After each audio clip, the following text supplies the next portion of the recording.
Dead Art Studios, talking about collage today. Now, if you've made some paintings and you don't really know what to do with them, then one thing you might want to do, if you're like me, is cut them up into pieces. And I've got a collage that I've made here from some of my other artworks. You know, just little studies, things you're doing at night that you wouldn't really particularly necessarily think on their own could be put up for sale or given as gifts, you know, just little studies.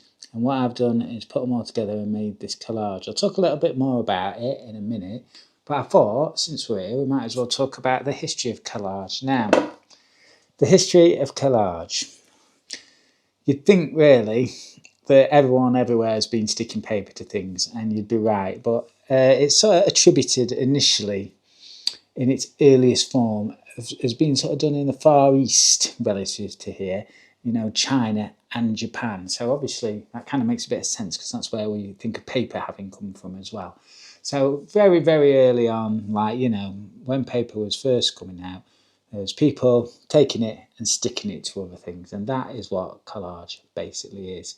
But it develops a little bit more from that idea, more into an artistic concept that's probably got a slightly more academic meaning now. So yeah, so you can imagine early in China, people sticking bits of paper. They were embellishing things like calligraphy and stuff like this, and this was happening in Japan as well. One interesting example that's worth having a look at is waka poetry. I think that's how you say it. It might be waka poetry, and they'd embellish the beautiful sort of like calligraphy drawn poems with bits of paper and stuff like that. So that's kind of collage, isn't it? But is it?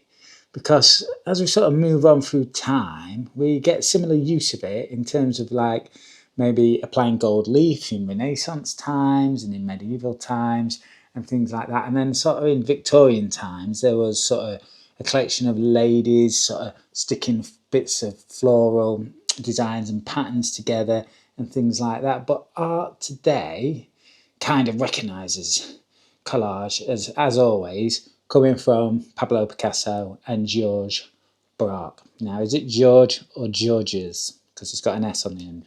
Let me know if you know. I don't know. We'll just say Braque, eh?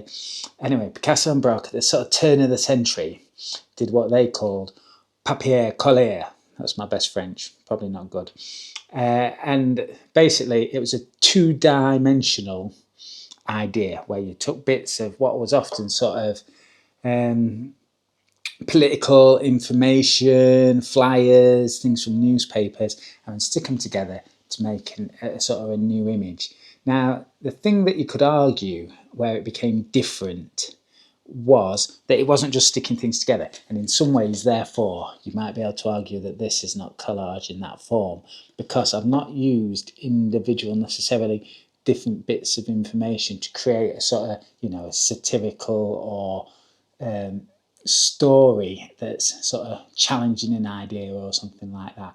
There's a little bit more to this than just might first meet the eye, but it's not necessarily using, you know, magazine cuttings and clippings like that, which Braque and Picasso were doing. Now, it's an interesting point in history, isn't it? That every time something in art is there, that Picasso manages to turn up.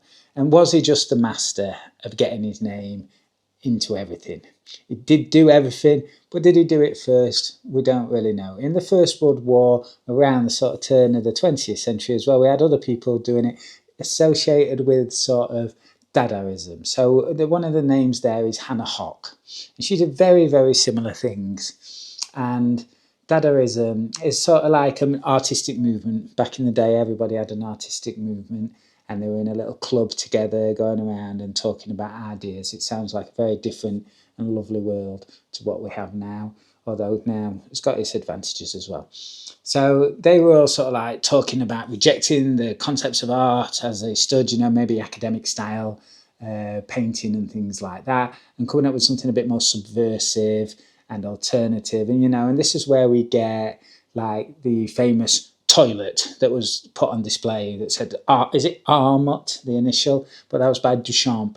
And, you know, doing strange things like that. And that's obviously developed into more modern art that we've seen in the contemporary sort of stage in the 90s, like with Tracy Emin's Tent and things like that. So it sort of all links together. Now, on a side note, if you do collage in 3 dimensions, that's called assemblage or assemblage, and it's also another form of collage, but collage is normally referring to a 2-dimensional thing, often with magazines and newspapers. But I think it's worth having a go. This one that I've done here is, up here, look, we've got a portrait that I did, and my reference for that was the, excuse me, the actress from Ex Machina, so you might recognise her. And then down below here, I've got another portrait I did, a much more sort of scary figure. It was just came out of my mind, a sort of dream figure. And this whole thing is almost about, for me, the sort of deassembling and reforming of strange ideas that come out of my brain. And it's sort of almost meant to represent a little bit what's going on in there, because sometimes it's a bit weird in there, and this sort of highlights that. So what I've done is I've took a birch panel. You see, it's ready for hanging. I took a birch panel and I've stuck it on it, and I've used gloss medium.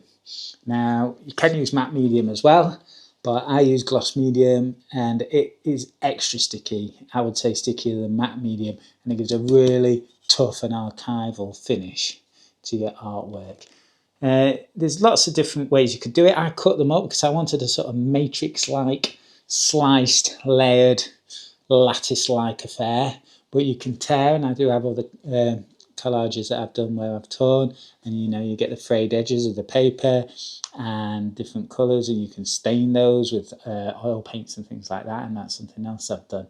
And it is a useful way of sort of repurposing art that maybe you weren't necessarily happy with, and iterating and changing and moving forward with your paintings. Right, so what can we say? Anything else about collage? It's good fun. You should have a go. Anyway, that's it for today. Dead Art Studios. Let me know if you have a go, comment, all that jazz. Bye.